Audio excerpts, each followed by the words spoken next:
Daddy's gift. A hitchhiking teenager smelled something rotting in the back of the van. When he looked, it was a box of decomposing meat, a gift for someone they called Daddy. If true 1970s hitchhiking horror is your thing, subscribe now, because next week's story goes even further. 17 years old, no license, broke and desperate to get to a Kiss concert. Hitchhiking wasn't new to him. It had always gone fine before. Then a beat-up Redview camper van pulled up, long-haired driver in an Actie shirt, a beautiful girl in the sliding door, another guy in the back, assumed boyfriend, until she mentioned it was just her brother's.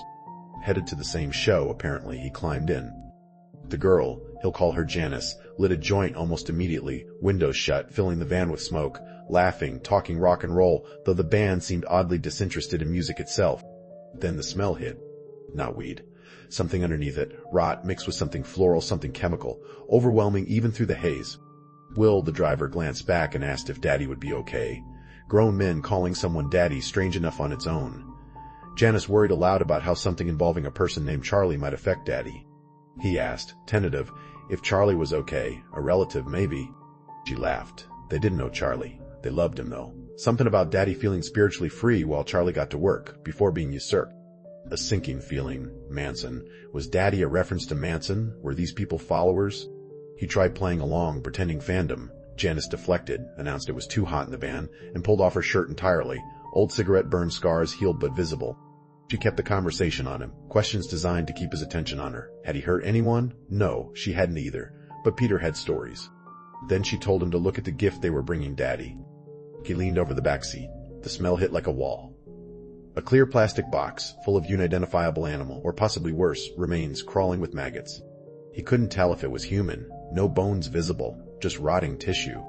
Janice asked if Daddy would like it. He said yes. Applause followed, like he passed some kind of test.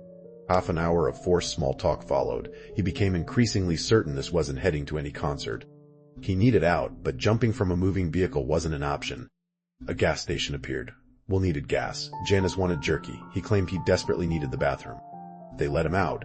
He ran for the restroom, planning to somehow alert someone inside about the situation.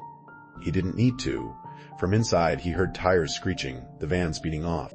His backpack had been thrown in the parking lot, contents scattered. His money untouched, deliberately removed from its hidden pocket and left in plain view. A message they could have taken it, they chose not to.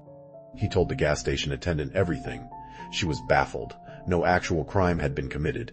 Given the post-Manson cultural panic, it was clearly something dark adjacent, or an elaborate, deeply disturbing prank. Police agreed with the prank theory, told him he was lucky and to move on.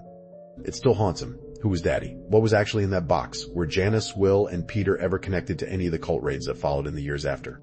He never found out. He just knows what he smelled and what he saw, and that whoever they were, letting him go wasn't mercy. It was a choice. Sometimes the scariest people aren't the ones who hurt you. They're the ones who clearly could have, and decided, for reasons of their own, not to this time.